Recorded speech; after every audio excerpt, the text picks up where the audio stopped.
So we see salvation by faith, we see the state of man in death, we see the sanctuary doctrine, and we see the Sabbath doctrine. All of these S's coming into the Great Tribulation. It is so neat how these all fit together. Yes. So Larry, you're saying that because the judgment of the living does not begin until the Great Tribulation begins, there's no way that there could be a rapture, because those people that are still alive and are taken from the earth would not be judged yet. That's precisely the point. The Bible does not teach a pre-rapture judgment of the living. Let's examine that for a moment. Let's highlight that and emphasize that a little bit so that our viewers can get an idea of what we're saying. Let's suppose that this is the rapture. Let's just suppose that. And here we are today. In order to determine who will be taken in the rapture, God has to judge the people of earth. Furthermore, He has to judge and finish the judgment of the dead, because the righteous living are not taken to heaven before the righteous dead. Right. Paul makes that absolutely clear in 1 Thessalonians 4:15. The living will not go before the dead. Right. God honors the dead first. Yes. I like that. Yes. So, the idea of a pre-tribulation rapture, and here's the trib over here, presupposes a judgment of the people of earth. God has to decide here who He's going to take and who He's going to leave behind. Well, if God has already decided who can be saved and who can't, what's the point of going any further? Right. Not at all. It's over. It's over. The doctrine of the second coming is destroyed. Yes. The 5 essential Bible truths are reduced to nothing. Yes. This is a construct of a very fertile imagination, but it has no basis in Scripture, nor will it have any basis in reality. That's right. And its tragedy is millions of people believe it. Believe it. Yes. And Larry, and how are they going to feel? Yes, how disappointing will that be for them? How will they feel when the Great Tribulation begins and they're still here? And they're still here. And God's judgments are falling, and they say to their preachers, "Why didn't you tell us?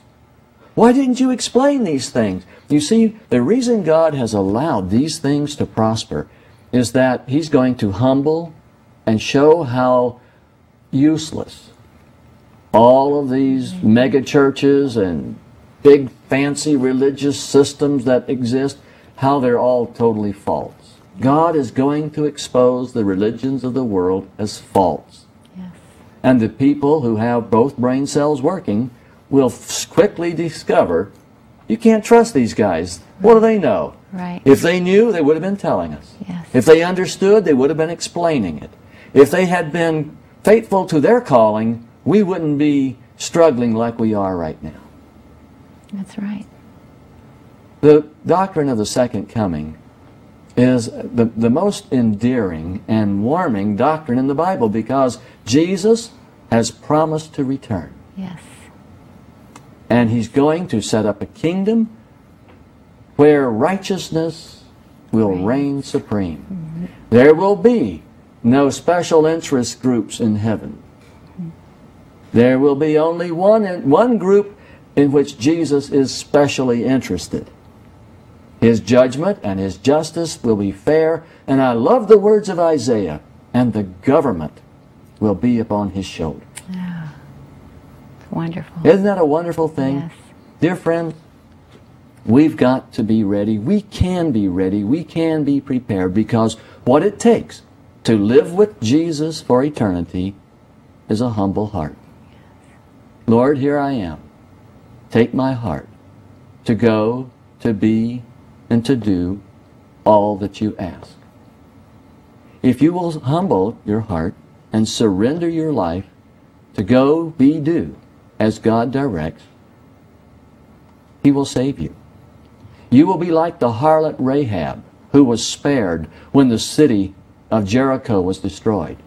You'll be like Noah and his family when the world was destroyed. You'll be like Lot and his family when his family were spared from the destruction of Sodom and Gomorrah. These are examples of faith. And if you will have the faith that honors and obeys God, like the old gospel hymn, trust and obey, for there's no other way. Well, I hope you've enjoyed our brief discussion and highlight on these 5 essential Bible doctrines. If you don't have a copy of this book, Jesus, the Alpha and the Omega, I hope that you will call the office to get one. Our phone number is 1-800-475-0876. Or you can look us up on the internet at wakeup.org. And Wake Up is hyphenated, so it's wake-up.org. It's been a joy to be with you. I hope these little snippets of discussions will encourage you to press on and to learn more about the wonderful God that loves us.